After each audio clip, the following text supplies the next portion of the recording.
अस्सलाम वालेकुम my YouTube family. अज आप बनाने लगे हैं बहुत ही मज़ेदार वाइट कौरमा कढ़ाई। तो ये बहुत मज़ेदार बनेगी, घर च बनावांगे आप इनू। तो बहुत ही आसानी तो बहुत जल्दी बन जाती, तो बिल्कुल बाजार होटल नालों भी ज़्यादा मज़ेदार। बिस्मिल्लाहिर्रहमानिर्रहीम। वो वास्ते आपको चाहिए एक तो प्याज, हरिया मिर्चा 507 तो लसन के 4-5 जवे। इन्होंने आप कर लेना ग्रैंड करने के बाद आप घ्यो लेना, घ्यो खुला ही ले लेना। तो आप चिकन करांगे धो के अच्छे तरीके ना फ्राई। चैनल में सबसक्राइब से बैल आइकन जरूर पा दियो, वीडियो में लाइक करो। पंजाबी चैनल है जी, पंजाबी चैनल सपोर्ट करो जी। चंद मसाले जाएंगे जिस पेस्ट किया है अपना प्याज, हरिया मिर्चा तो लसन, तो अद्धी चमची जिन्ना मैं ये सुक्का धनिया जड़ा दादड़ कर लूँगी तो वो जाएगा। तो अद्धी तो थोड़ी जी ज़्यादा चम्मच पा सकते हैं तुसी नमक दी 1 kg विच। तो हसबे ज़ायका भी पा सकते हैं। तो जीरा जाएगा, दालचीनी जाएगी, वाइट पेपर जाएगा, ब्लैक पेपर बिल्कुल नहीं जाएगा। हरिया मिर्चा 3 अदद जाएगियाँ, दही जाएगा 1.5 पा जिना।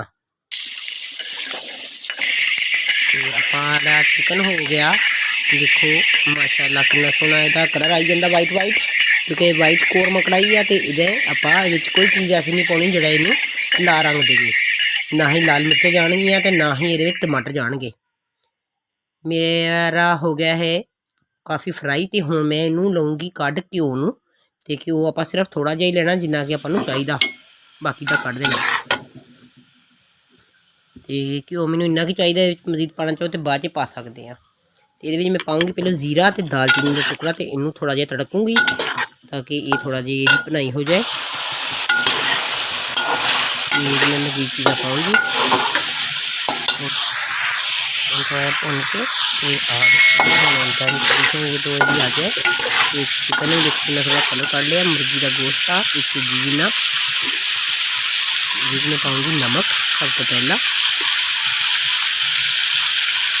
मैं पाऊँगी white paper, sorry black pepper, तो पूरी वाइट पेपर पाई है ना, इससे 1.5 चम्मच जितना छोटे वाला। उनकी गला खराब आ जी, थोड़ी आवाज़ है प्रॉब्लम हो जाए तो माजरत चाहनी है, मौसम का करके गला बहुत ज़्यादा खराब आ मेरा। मेरी पेस्ट पा दूँगी प्याज वाला, ये भी अच्छी तरीके बनाऊँगी करूँगी। देखो जी माशाल्लाह थोड़ी देर ना बंद करके रख सकते हैं। फिर पाऊँगी मैं दही, वो पा के पानी थोड़ा जहा जाएगा, ज़्यादा नहीं जाएगा। जो बस बोल दही लगाया हल्का जहा पानी हिला के पा देना, मुझे ये चिकन ने टेंडर हो जाना माशाल्लाह। तो इनमें 2-3 मिनट वास्ते रख दूँगी, नाल पा दूँगी सुक्का धनिया जो दादड़ किया होया।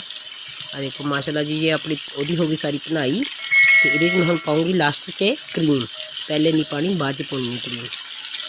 क्रीम का 1 डब्बा तकरीबन मैं पा दूँगी।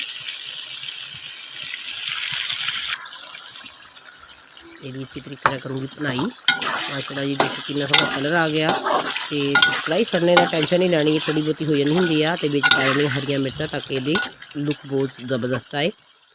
एंड च गार्निश करने वास्ते आप ये पावांगे धनिया, हरिया मिर्चा तो अदरक कट, पहले अदरक नहीं पाना बाद च पाना। माशाल्लाह सुभान अल्लाह। देखो जी साड़ी कढ़ाई गोश्त तैयार आ, नान मंगाओ तो खाओ।